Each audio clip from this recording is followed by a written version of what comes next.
ഇനി നമ്മൾ ഈ വീഡിയോയിൽ ഡിസ്കസ് ചെയ്യാൻ പോകുന്നത് മെഷേഴ്സ് ഓഫ് ഡിസ്പേർഷൻ ആണ്. മെഷേഴ്സ് ഓഫ് ഡിസ്പേർഷൻ എന്ന് പറഞ്ഞാൽ പ്രകീർണന മാനകങ്ങൾ എന്നാണ് അർത്ഥം. അതിൽ നമുക്ക് 4 എണ്ണം വരുന്നുണ്ട്: range, quartile deviation, mean deviation, standard deviation. ഇന്നത്തെ വീഡിയോയിൽ നമ്മൾ ഡിസ്കസ് ചെയ്യാൻ പോകുന്നത് കോട്ടൈൽ ഡീവിയേഷൻ ആണ്. ചതുർഥക വ്യതിയാനങ്ങൾ എന്ന് മലയാളത്തിൽ പറയും. പൊസിഷൻ അല്ലെങ്കിൽ ഓർഡറിന് വലിയ പ്രാധാന്യമുണ്ട് എന്തിന്? കോട്ടൈൽ ഡീവിയേഷന്. നമുക്കറിയാം, നമ്മൾ കോട്ടൈൽ മീൻ കണ്ടപ്പോഴൊക്കെ നമ്മൾ മനസ്സിലാക്കിയതാണ്, ഇൻഡിവിജ്വൽ സീരീസ് ഉണ്ട്. നമുക്ക് ഇൻഡിവിജ്വൽ സീരീസ്, വ്യക്തിഗത ശ്രേണികളുണ്ട്, ഡിസ്ക്രീറ്റ് സീരീസ് ഉണ്ട്, കണ്ടിന്യൂസ് സീരീസ് ഉണ്ട് അല്ലെ. 3 ടൈപ്പ് ഓഫ് ഡാറ്റ ഉണ്ട്. നമുക്ക് കണ്ടിന്യൂസ് സീരീസ് ഉണ്ട്.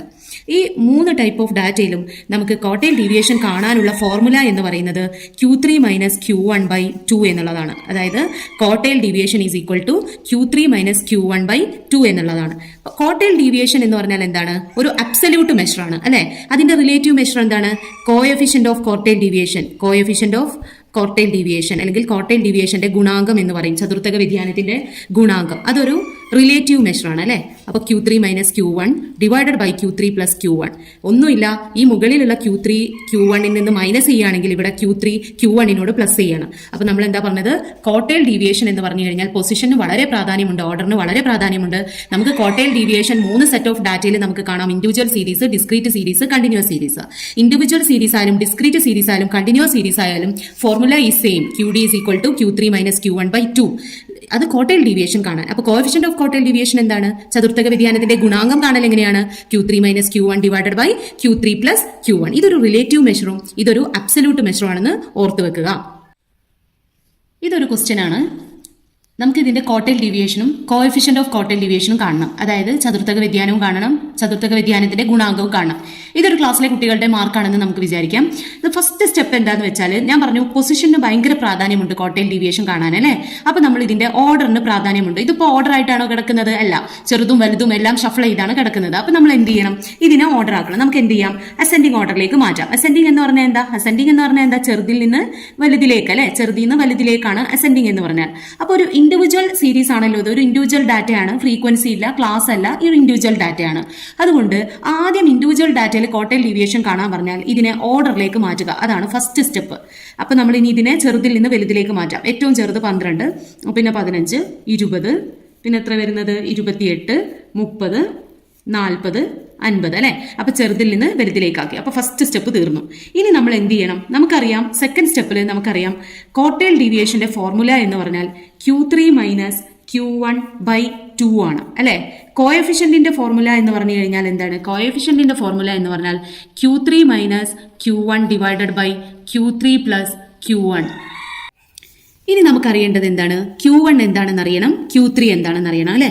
നോക്കൂ, Q1 is equal to n+1/4th item. അതായത് നമുക്കറിയാം കോട്ടൈൽ ഡീവിയേഷൻ എന്ന് പറഞ്ഞാൽ നമുക്ക് ഒരു ഡാറ്റേനെ 4 ആക്കി ഡിവൈഡ് ചെയ്യുന്നതാണല്ലോ. 4 ആക്കി ഡിവൈഡ് ചെയ്യുന്നത്. അതുകൊണ്ടാണ് n+1/4 എന്ന് നമ്മളിവിടെ പറയുന്നത്. ഇനി എന്താണ് n എന്ന് പറഞ്ഞാൽ? എത്ര ഐറ്റംസ് ഉണ്ട് നമുക്ക് ക്വസ്റ്റ്യനിൽ നമുക്ക് എത്ര ഐറ്റംസ് ഉണ്ട്? 1 2 3 4 5 6 7 അല്ലെ. അതാണ് n, നമ്പർ ഓഫ് ഐറ്റംസ് ആണ്. അപ്പോൾ 7 + 1/4th ഐറ്റം. അപ്പൊ നമുക്ക് എത്ര കിട്ടും? 8/4 is equal to second item. Second item എന്ന് പറഞ്ഞാൽ എന്താ? അസെൻഡിങ് ഓർഡർ ആയിട്ടുള്ളതിൽ സെക്കൻഡ് ഐറ്റം എന്ന് പറഞ്ഞാൽ 15 അല്ലെ. 1 2. രണ്ടാമത്തെ ഐറ്റം എന്ന് പറഞ്ഞാൽ എത്രയാ? Second item is equal to 15. So Q1 is equal to 15. Q1 കിട്ടിയല്ലോ. Q3 കാണാനുള്ള ഫോർമുല എന്താണ്? Q3 is equal to 3 into, ഇവിടെ Q3 ആണ്, 3 ഇൻറ്റു n+1/4th ഐറ്റം. അപ്പൊ നമുക്ക് സുഖമാണ്. n+1/4 എന്ന് പറഞ്ഞു കഴിഞ്ഞാൽ നമ്മൾ ഓൾറെഡി കണ്ടു. n+1/4 എന്താണ്? സെക്കൻഡ് ഐറ്റം ആണെന്ന് നമ്മൾ കണ്ടു അല്ലെ. n+1/4 നമുക്ക് എന്താ കിട്ടിയത്? 8/4 is equal to second item ആണ്. അപ്പൊ നമ്മൾ എന്ത് ചെയ്യണം? 3 ഇൻറ്റു 7 + 1/4 അത് നമുക്ക് കിട്ടിയിട്ടുണ്ട് ഓൾറെഡി. എന്നാലും ഒന്നും കൂടി നമുക്ക് എഴുതാം. 3 into 8/4 that is equal to 3 into 2. 3 into 2 എന്ന് പറഞ്ഞാൽ എത്രയാ? 6th item. ഏതാ? 6th ഐറ്റം അല്ലെ. 6th item. അപ്പൊ ക്വസ്റ്റ്യനിൽ നോക്കൂ, അസെൻഡിങ് ഓർഡർ ആക്കി നമ്മൾ വെച്ചിട്ടുള്ളതിൽ നോക്കൂ, ഏതാ 6th ഐറ്റം? 1 2 3 4 5 6 14 ആണ്. അപ്പം Q3 is equal to 40. So Q1 is equal to നമുക്ക് എന്ത് കിട്ടി? Q1 is equal to 15, Q3 is equal to 14. ഇനി നമ്മൾ എന്ത് ചെയ്യണം? Quartile deviation is equal to Q3 - Q1/2. അപ്പൊ തന്നിട്ടുള്ള വാല്യൂസിനെ, കിട്ടിയിട്ടുള്ള വാല്യൂസിനെ കൊടുക്കുക. So 40 - 15, 40 - 15/2 that is equal to 25/2 is equal to 12.5 12.5. ഇനി എന്താ നമുക്ക് കാണേണ്ടത്? കോഎഫിഷ്യന്റ് ഓഫ് ക്വാർട്ടൈൽ ഡീവിയേഷൻ അല്ലെ, അതായത് ചതുർത്ഥക വ്യതിയാനത്തിന്റെ ഗുണാങ്കം. അത് വളരെ എളുപ്പമാണല്ലോ. Q3 - Q1 / Q3 + Q1. അത് ഇൻഡിവിജ്വൽ സീരീസ് ആയാലും കണ്ടിന്യൂസ് സീരീസ് ആയാലും ഡിസ്ക്രീറ്റ് സീരീസ് ആയാലും ഫോർമുലയിൽ ഒരു വ്യത്യാസവും ഇല്ല. നമുക്ക് Q3 എന്താ കിട്ടിയത്? 40. Q1 15 divided by 40 + 15. വളരെ എളുപ്പത്തിൽ നമുക്ക് മാർക്ക് സ്കോർ ചെയ്യാൻ പറ്റുന്നതാണ്. 40 - 15 എത്രയാ? 25. 40 + 15 55 55. സോ 0.45 ആണ് കോഎഫിഷ്യന്റ് ഓഫ് ക്വാർട്ടൈൽ ഡീവിയേഷൻ. ഇനി നമുക്ക് ക്വാർട്ടൈൽ ഡീവിയേഷൻ ഡിസ്ക്രീറ്റ് സീരീസിൽ എങ്ങനെ കാണാൻ നോക്കാം. ഡിസ്ക്രീറ്റ് സീരീസ് എന്ന് പറഞ്ഞാൽ എന്താ? നമുക്ക് നേരത്തെ ഇൻഡിവിജ്വൽ സീരീസ് ഇത്ര മാത്രമേ ഉണ്ടായിരുന്നുള്ളൂ അല്ലെ. ഇവിടെ നമുക്ക് ഫ്രീക്വൻസി കൂടി വന്നു. അതായത് ഡിസ്ക്രീറ്റ് സീരീസിൽ നമുക്ക് എന്താ ഉണ്ടാവുക? നമ്മുടെ ഡാറ്റയുടെ കൂടെ തന്നെ ഫ്രീക്വൻസി കൂടി തരും. എത്ര തവണ ആവർത്തിച്ചു വരുന്നു എന്നുള്ള ഫ്രീക്വൻസി കൂടി തരും. അപ്പോൾ ഈ ഡിസ്ക്രീറ്റ് സീരീസിൽ നമ്മൾ എങ്ങനെയാണ് ഡിസ്ക്രീറ്റ് സീരീസിൽ ക്വാർട്ടൈൽ ഡീവിയേഷൻ എങ്ങനെയാ കാണുക നോക്കാം. ഇവിടെ നമുക്കറിയാം ഓർഡർ പ്രാധാന്യമായതുകൊണ്ട് നമ്മൾ എന്ത് ചെയ്യണം? ക്യുമുലേറ്റീവ് ഫ്രീക്വൻസി കാണണം. ക്യുമുലേറ്റീവ് എന്ന് പറയുന്നത് ഫ്രീക്വൻസി ആഡ് ചെയ്ത് ചെയ്യണം. ആഡ് ചെയ്ത് കാണുന്നതിനെയാണ് ക്യുമുലേറ്റീവ് ഫ്രീക്വൻസി എന്ന് പറയുന്നത്. അപ്പൊ നമ്മൾ എന്താ പറഞ്ഞത്? ക്യുമുലേറ്റീവ് ഫ്രീക്വൻസി കാണണം അല്ലെ. അപ്പോൾ ഫസ്റ്റ് ഫ്രീക്വൻസിയും ഫസ്റ്റ് ക്യുമുലേറ്റീവ് ഫ്രീക്വൻസിയും സെയിം ആണ്. പിന്നെ ഈ 4ന്റെ കൂടെ 7 ചേർക്കണം. അപ്പോൾ 11 കിട്ടും. 11ന്റെ കൂടെ 15 ചേർക്കണം, 26. 26ന്റെ കൂടെ 8 ചേർത്താൽ 34. ഈ 34ന്റെ കൂടെ 6 ചേർത്താൽ 40. 40ന്റെ കൂടെ 3 ചേർത്താൽ 43. അപ്പോൾ ടോട്ടൽ ഫ്രീക്വൻസിയും ലാസ്റ്റത്തെ ക്യുമുലേറ്റീവ് ഫ്രീക്വൻസിയും സെയിം ആയിരിക്കും. സാധാരണ നമ്മൾ n എന്ന് പറഞ്ഞാൽ ഇൻഡിവിജ്വൽ സീരീസിൽ എത്ര തവണ ആവർത്തിച്ചു വന്നു നമ്പേഴ്സ് എന്നാണ് നോക്കുക. പക്ഷേ ഇതൊരു ഡിസ്ക്രീറ്റ് സീരീസ് ആയതുകൊണ്ട് തന്നെ തന്നിട്ടുള്ള ഫ്രീക്വൻസിയുടെ ടോട്ടലാണ് n. അപ്പോൾ ഈ n വാല്യൂ എത്രയാണോ അതായിരിക്കും ലാസ്റ്റ് ക്യുമുലേറ്റീവ് ഫ്രീക്വൻസി വരിക. അപ്പോൾ ചെക്ക് ചെയ്യാൻ നിങ്ങൾ അങ്ങനെ ചെയ്താൽ മതി. അപ്പോൾ ക്വാർട്ടൈൽ ഡീവിയേഷൻ കാണാനുള്ള ഫോർമുല എന്താണ്? Q3 - Q1 / 2 ആണ് അല്ലെ. അപ്പോൾ Q1 ഉം Q3 ഉം കാണും. ഇത് നമ്മൾ നേരത്തെ ചെയ്ത പോലെ തന്നെയാണ്. Q1 = n + 1/4 ഐറ്റം ആണ്. അപ്പോൾ n എത്രയാണ്? ഇവിടെ നമുക്ക് 43 ആണ്. അപ്പോൾ 43 + 1/4 = 44/4 = 11. ഈ 11th ഐറ്റം ആണ് നമുക്ക് കാണേണ്ടത്. അപ്പോൾ നമുക്ക് ക്യുമുലേറ്റീവ് ഫ്രീക്വൻസിയിലേക്ക് നേരെ പോവാം. ക്യുമുലേറ്റീവ് ഫ്രീക്വൻസിയിൽ 11 വരുന്നത് ഏതിന്റെ നേരെയാണ്? 20 മാർക്സിന്റെ നേരെയാണ് അല്ലെ. അപ്പോൾ Q1 = 20. അപ്പോൾ നിങ്ങൾ ശ്രദ്ധിക്കേണ്ട ഇത്ര മാത്രമാണ്. ഏത് ഐറ്റം ആണോ വരുന്നത് ആ ഐറ്റം എന്ന് പറഞ്ഞാൽ ക്യുമുലേറ്റീവ് ഫ്രീക്വൻസിയിലേക്കാണ് പോകേണ്ടത്. ക്യുമുലേറ്റീവ് ഫ്രീക്വൻസിയുടെ നേരെ വരുന്ന വാല്യൂ എടുത്ത് എഴുതുക. അപ്പോൾ ഒരിക്കലും തെറ്റ് ഫ്രീക്വൻസിയിലേക്ക് പോകരുത്. ക്യുമുലേറ്റീവ് ഫ്രീക്വൻസിയിലേക്ക് പോവുക. കിട്ടിയിട്ടുള്ള വാല്യൂവിന് നേരെ വരുന്ന മാർക്ക് ഏതാന്ന് നോക്കുക, ഐറ്റം ഏതാന്ന് നോക്കുക, അത് എഴുതുക. ഇനി നമുക്ക് എന്താ കാണേണ്ടത്? Q3 കാണണം. Q3 എന്താണ്? 3 × n + 1/4 ഐറ്റം ആണ് അല്ലെ. അപ്പോൾ ഓൾറെഡി n + 1/4 എന്ന് പറഞ്ഞാൽ നമുക്കറിയാം 11th ഐറ്റം ആണ്. അപ്പോൾ നമ്മൾ എന്ത് ചെയ്യുന്നു? 3 × 11th ഐറ്റം. അപ്പൊ എന്ത് കിട്ടും നമുക്ക്? 33rd item. 33ാമത്തെ ഐറ്റം ഏതാണ്? 33 ഏതിലാണ് വരുന്നത്? ക്യുമുലേറ്റീവ് ഫ്രീക്വൻസിയിൽ 26 ഉൾപ്പെടില്ല. പിന്നെ വരുന്നത് 34ലാണ് 33 ഉൾപ്പെടുക അല്ലെ. 26 കഴിഞ്ഞാൽ പിന്നെ 34ആണല്ലോ. അപ്പൊ ഏതിലാണ് 33 വരിക? 34ന്റെ അകത്തായിരിക്കും വരിക. അപ്പൊ അതിന്റെ നേരെയുള്ള വാല്യൂ ഏതാണ്? 40 ആണ് അല്ലെ. അപ്പൊ Q3 = 40. ഇപ്പൊ നമുക്ക് വാല്യൂ ഒക്കെ കിട്ടിയല്ലോ. Q1 = 20, Q3 = 40. അപ്പോൾ ക്വാർട്ടൈൽ ഡീവിയേഷൻ = Q3 - Q1 / 2 ആണ്. അപ്പോൾ Q3 എത്രയാണ് നമുക്ക് കിട്ടിയത്? 40 - Q1 20/2. സോ 20/2. 20/2 = അതായത് 40 - 20 എത്രയാ? 20. 20/2 = 10. ഇനി എന്താ കോഎഫിഷ്യന്റ് ഓഫ് ക്വാർട്ടൈൽ ഡീവിയേഷൻ എന്താ? കോഎഫിഷ്യന്റ് ഓഫ് ക്വാർട്ടൈൽ ഡീവിയേഷൻ എന്താണ്? കോഎഫിഷ്യന്റ് ഓഫ് ക്വാർട്ടൈൽ ഡീവിയേഷൻ എന്ന് പറഞ്ഞാൽ Q3 - Q1 divided by Q3 + Q1. Q3 എത്രയാണ് നമുക്ക് കിട്ടിയത്? 40 - 20 ഡിവൈഡഡ് ബൈ 40 + 20. അപ്പൊ നമുക്ക് എത്ര കിട്ടും? 20/60. That is equal to 0.33. ഇത്രയേ ഉള്ളൂ. ഇനി നോക്കൂ, ഒരു കണ്ടിന്യൂസ് ഡാറ്റ ആണെങ്കിൽ, ഒരു കണ്ടിന്യൂസ് ഡാറ്റ ഉള്ള ഒരു ടേബിൾ ആണെങ്കിൽ നമ്മൾ എങ്ങനെ ക്വാർട്ടൈൽ ഡീവിയേഷൻ കാണുക? ഇപ്പോൾ ഇവിടെ തന്നിട്ടുള്ളത് ആളുകളുടെ വേജും ലേബേഴ്സിന്റെ വേജും നമ്പർ ഓഫ് വർക്കേഴ്സും ആണ്. അതായത് ഫ്രീക്വൻസി അല്ലെ. എഫ് എന്നിട്ട് എന്താ? ഇതാണ് ഫ്രീക്വൻസി. നമ്പർ ഓഫ് വർക്കേഴ്സ് എന്ന് പറഞ്ഞാൽ എന്താ? ഫ്രീക്വൻസി ആണ്. ഇവിടെ വേജ് തന്നിട്ടുള്ളത്, ഇവിടെ വേജ് ആവാം, മാർക്ക് ആവാം, എന്തോ ആവാം. ഇവിടെ നമ്മുടെ ക്വസ്റ്റ്യനിൽ വേജ് ആണ് തന്നിട്ടുള്ളത്, അത് ക്ലാസ് ആയിട്ടാണ് തന്നിട്ടുള്ളത്. ഇവിടെ ഫ്രീക്വൻസിയും തന്നിട്ടുണ്ട്. അപ്പോൾ ഇതൊരു കണ്ടിന്യൂസ് ഡാറ്റ ആണെന്ന് നമുക്ക് പറയാൻ പറ്റും. ക്ലാസ്സും ഉണ്ട്, ഫ്രീക്വൻസിയും ഉണ്ട്. ഇതിന്റെ ക്വാർട്ടൈൽ ഡീവിയേഷൻ എങ്ങനെയാ കാണാം? ക്വാർട്ടൈൽ ഡീവിയേഷന്റെ ഫോർമുല എന്ന് പറയുന്നത് Q3 - Q1/2 തന്നെയാണ്. കോഎഫിഷ്യന്റിന്റെ ഫോർമുല എന്ന് പറഞ്ഞാൽ Q3 - Q1 divided by Q3 + Q1 തന്നെയാണ്. മാറ്റമൊന്നുമില്ല. പക്ഷേ ഈ Q1 ഉം Q3 ഉം കാണുന്ന രീതി എന്ന് പറയുന്നത് വ്യത്യാസമുണ്ട്. സാധാരണ നമ്മൾ ഇൻഡിവിജ്വലിലും ഡിസ്ക്രീറ്റിലും കണ്ട രീതിയിലല്ല Q1 ഉം Q3 ഉം കാണുന്നത്. കുറച്ച് വ്യത്യാസമുണ്ട്. നമുക്ക് എങ്ങനെയാന്ന് നോക്കാം.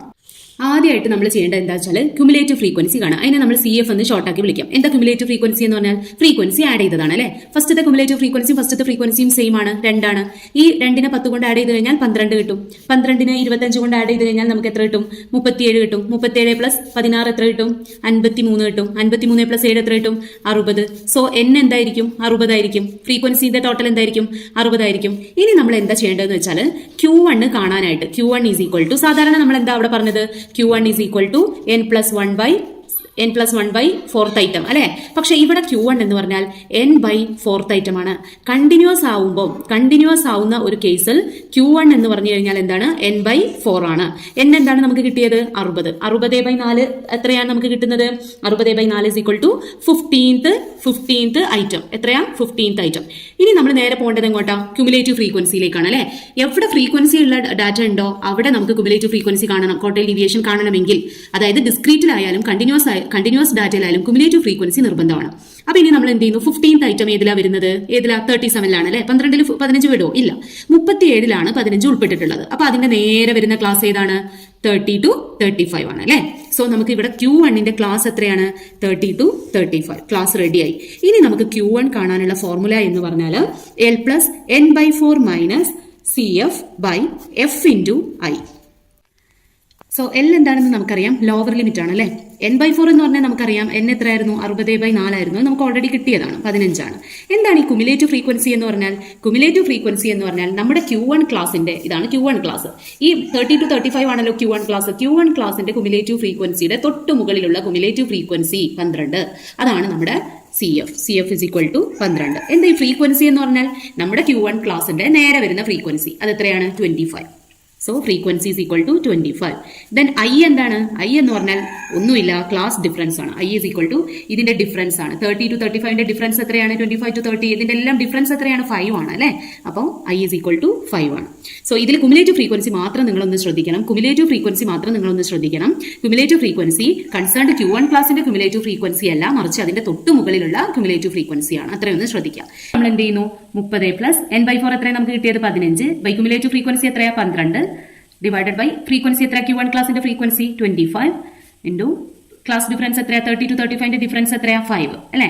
15 ൽ 12 പോയി കഴിഞ്ഞാൽ എത്ര കിട്ടും നമുക്ക്, ആദ്യം നമ്മൾ ഈ ഭാഗമാണ് ചെയ്യുന്നത്. 15 - 12 എത്രയാ, 3. 3/25. 30 + 3/25 × 5. 3/25 എന്ന് പറഞ്ഞാൽ എത്രയാ, 30 + 0.12 × 5. 0.125 എത്രയാ, 0.12 × 5 എന്ന് പറഞ്ഞാൽ എത്ര കിട്ടും നമുക്ക്, 0.6. 30.6 ആണ് എന്ത് ആൻസർ. So Q1 = 30.6. അപ്പൊ നമ്മൾ Q1 കണ്ടു. ഇനി Q3 എങ്ങനെയാ കാണുന്നത്, Q3 = 3 × n/4. Q1 കാണാൻ നമ്മൾ ഈ n/4 മാത്രമല്ലേ ഉപയോഗിച്ചത്, Q3 കാണാൻ 3 × n/4. n/4 എന്ന് പറഞ്ഞാൽ നമുക്ക് എത്ര കിട്ടിയത്, 15 ആണ് അല്ലെ. അപ്പോൾ 3 × 15. 3 × 15 = 45. നോക്കൂ, ഈ 45 നമ്മുടെ ക്യുമുലേറ്റീവ് ഫ്രീക്വൻസിയിൽ ഏതിലാ വരുന്നത് നോക്കൂ, ഏതിലാ വരുന്നത്, 37ൽ ഇൻക്ലൂഡഡ് ആവണോ, അല്ല, 53ലാണ് ഇൻക്ലൂഡഡ് ആവുന്നത്. അതിന്റെ ക്ലാസ് എത്രയാണ്, 35 to 40 ആണ് അതിന്റെ ക്ലാസ്. അതിന്റെ ഫ്രീക്വൻസി 16. 53 cumulative frequency. ഇനി നോക്കൂ, ക്യുമുലേറ്റീവ് ഫ്രീക്വൻസി 53 ആണ്. ഇതിന് തൊട്ട് മേലുള്ള ക്യുമുലേറ്റീവ് ഫ്രീക്വൻസി എത്രയാണ്, 37 അല്ലെ. ഇനി നമുക്ക് Q3 കാണാനുള്ള ഫോർമുല, Q3 = L+3n/4. അവിടെ നമ്മൾ വെറും n/4 ആണ് ഉപയോഗിച്ചത് അല്ലെ Q1ൽ. ഇവിടെ 3n/4 ആണ്. 3n/4 CF/F × I. വേറെ ഒന്നും വ്യത്യാസമില്ല, ഇവിടെ 3n/4 വരുമെന്ന് മാത്രമേ ഉള്ളൂ. നോക്കൂ, നമ്മുടെ ക്ലാസ് എത്രയാണ്, Q3 ക്ലാസ് എത്രയാണ് നമുക്ക് കിട്ടിയത്, നമ്മുടെ ക്യുമുലേറ്റീവ് ഫ്രീക്വൻസി ഉൾപ്പെട്ടിട്ടുള്ള, അതായത് 45 ഉൾപ്പെട്ടിട്ടുള്ള ക്ലാസ് എന്ന് പറയുന്നത് 35 to 40 ആണ് അല്ലെ. അപ്പൊ Q3യുടെ ക്ലാസ് 35 to 40 ആണ്. അതിന്റെ ലോവസ്റ്റ് ലിമിറ്റ് എത്രയാണ്, 35 ആണ്. സോ 35 + 3 × n/4 എത്രയാണ് നമുക്ക് കിട്ടിയത്, 45 മൈനസ് കുമുലേറ്റീവ് ഫ്രീക്വൻസി ഏതാ എടുക്കേണ്ടത്, 53 ആണോ എടുക്കേണ്ടത്, അല്ല, തൊട്ട് മുകളിലുള്ളത് അല്ലെ, 37 ഡിവൈഡഡ് ബൈ ഫ്രീക്വൻസി എത്രയാണ്, Q3 ക്ലാസിന്റെ ഫ്രീക്വൻസി എത്രയാണ്, 16 ഇൻറ്റു ഡിഫറൻസ് എത്രയാ വരിക, 5. ഇനി നമുക്ക് ഇത് ചെയ്യാം. ആദ്യം ഈ ഭാഗമാണ് ചെയ്യേണ്ടത്. 45 - 37. 45 - 37 എത്ര കിട്ടും നമുക്ക്, 8. 8 ഡിവൈഡഡ് ബൈ 16. 8 8 ഹരിക്കണം 16 എത്ര കിട്ടും, 0.5. 35 + 0.5 × 5. പിന്നെ നമ്മൾ ഈ ഭാഗം ചെയ്യാം. ഇത് തെറ്റാണ്ടിരിക്കാനാണ് നമ്മൾ ഇത്രയും ശ്രദ്ധിച്ച് ചെയ്യണത് കേട്ടോ. 2.5. 35 + 2.5 = 37.5. Q1 എത്രയാണ് നമുക്ക് കിട്ടിയത്, 30.6 അല്ലെ. Q3 നമുക്ക് എത്രയാണ് കിട്ടിയത്, 37.5. ഇനി നമുക്ക് എന്താ കാണേണ്ടത്, quartile deviation = QD = Q3 - Q1. Formula ഒക്കെ സെയിം തന്നെയാണ്. Q1 ഉം Q3 കാണുന്ന രീതിയിൽ വ്യത്യാസം ഉണ്ടെന്നേ ഉള്ളൂ. 37.5 - 30.6 ഡിവൈഡഡ് ബൈ 2 എത്ര കിട്ടും, 3.45. ക്വാർട്ടൈൽ ഡീവിയേഷൻ കിട്ടി. ഇനി കോഎഫിഷ്യന്റ് ഓഫ് ക്വാർട്ടൈൽ ഡീവിയേഷൻ എന്താണ്, കോഎഫിഷ്യന്റ് എന്താണ് നമുക്ക് എങ്ങനെയാ കാണാൻ എളുപ്പമാണ് അല്ലെ. Q3 - Q1 divided by Q3 + Q1. So നമുക്ക് എന്ത് കിട്ടും, 37.5 - 30.6 ഡിവൈഡഡ് ബൈ 37.5 + 30.6 എത്ര കിട്ടും, 0.1.